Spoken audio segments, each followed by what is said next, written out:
اعوذ باللہ من الشیطان الرجیم بسم اللہ الرحمن الرحیم رب اشرح لی صدری ویسر لی امری واحلل عقدۃ من لسانی یفقہوا قولی واجعل لی وزیرا من اہلی رب زدنی علما رب زدنی علما اور رب زدنی علما آمین۔ بسم اللہ الرحمن الرحیم۔ سورۃ الضحیٰ آج ہم پڑھیں گے جی۔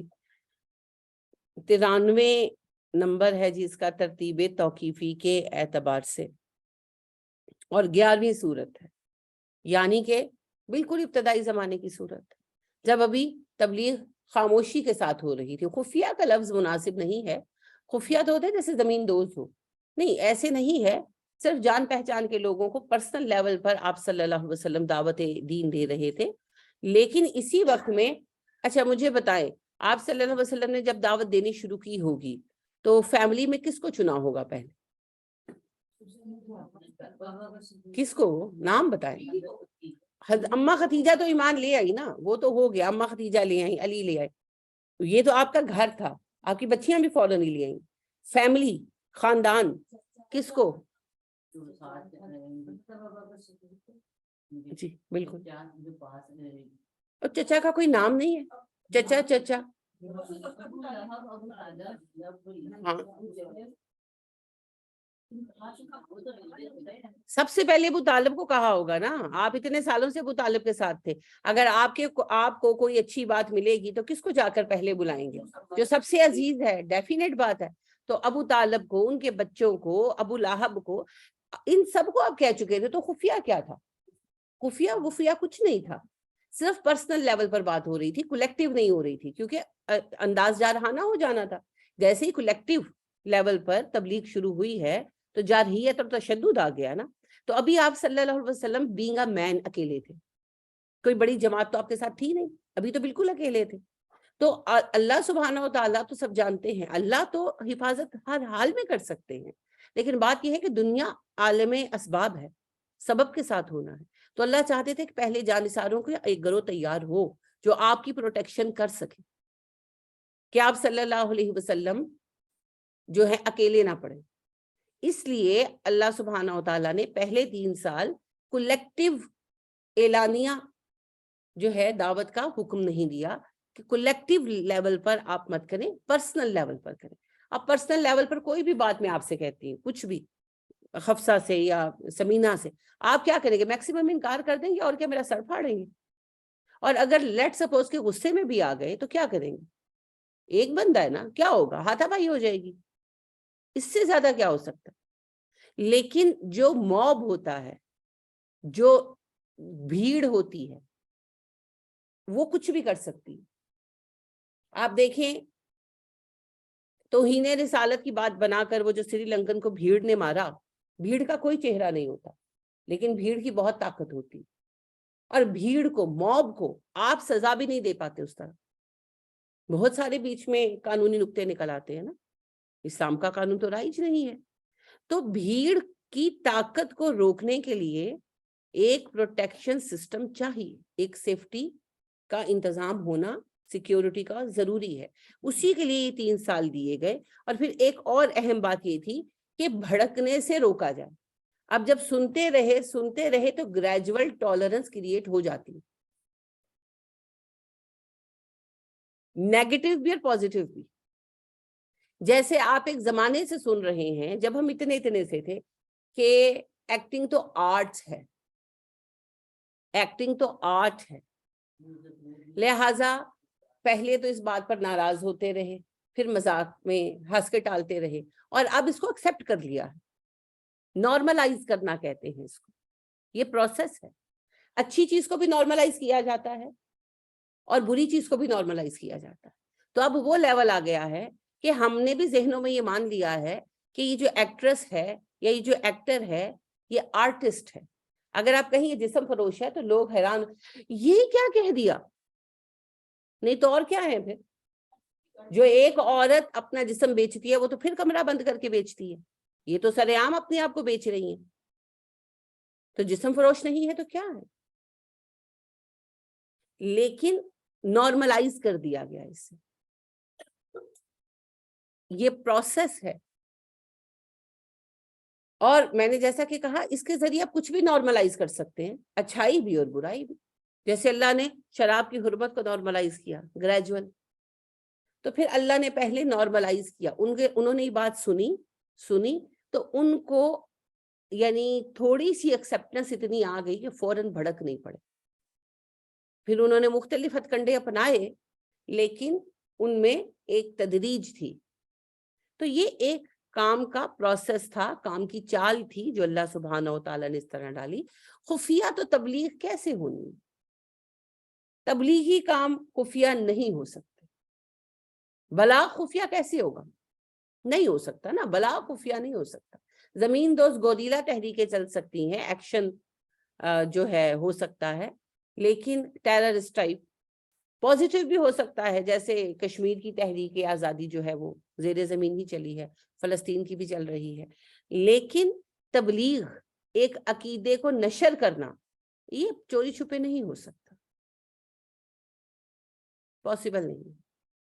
تو صرف یہ ہوتا ہے کہ ذرائع ایک دوسرے تک پہنچنا، لیکچرز ایک دوسرے تک پہنچانا، یہ کام کرنا، یہ ذرا چوری چھپے ہو جاتے ہیں، لیکن بات تو لوگوں تک پہنچے گی. لہٰذا مکہ کے سب لوگوں کو آئیڈیا تھا، نبی کریم صلی اللہ علیہ وسلم ان لوگوں سے پرسنل لیول پر بات کر چکے تھے، سبھی بڑے بڑے لوگوں کے ساتھ. یعنی آپ صلی اللہ علیہ وسلم سمپلی یہ سوچ رہے تھے، اور یہی آپ کو سوچنا بھی چاہیے تھا، کہ اگر ابو لہب، ابو طالب، ابو جہل، کیا لقب تھا اس وقت ابو جہل کا؟ ابو الحکم. نام عمر بن حشام تھا، صحیح کہا ہے آپ نے، عمر نہیں، سوری، عمر بن حشام نام تھا، لقب ابو الحکم تھا، بہت حکمت والا. ابو جہل تو نبی کریم صلی اللہ علیہ وسلم نے کہا دانا تھا بھی، ایسا نہیں کہ نہیں تھا. عتبہ بن ربیعہ، ولید بن مغیرہ، یہ وہ بدبخت تھے کہ اگر یہ اسلام لے آتے تو اللہ کے ہاں تو نامور ہوتے ہی ہوتے، دین کا کام بھی آسان ہو جائے. لیکن اللہ نے ان کو پسند نہیں کیا.